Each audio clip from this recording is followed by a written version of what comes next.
Hello and welcome to Unit 5 discussion.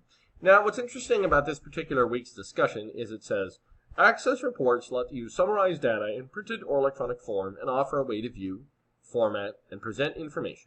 If you were asked to develop a report for a flower shop billing system, what would be some of the reports you believe would be needed to better track and record billing data for the system?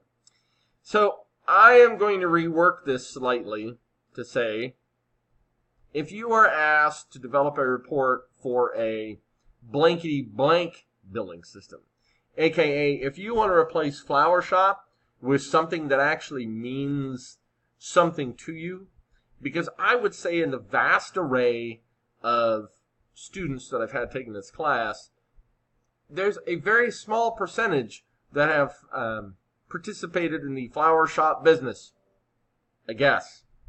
So what I'm basically saying is this. The idea behind a flower shop is it's giving you all a common baseline to discuss with. Thoughtcraft, like many of you are in the Air Force, so if you're talking about something related to your databases, that's perfectly fine as long as you explain it, as long as you talk about it, because the key part is not how these reports affect the flower shop, it's how these reports affect any shop, any decision-making process in reference to databases. How does it affect that? Because of the fact that that's what this is about. Reports are huge because that's the way that management makes decisions. So when you process all the information and you process all the reports and you get it all together, and the reports are accurate and you're up to date with your database and you have all the information there, what's super important is what the final version is and how to make decisions based off of that.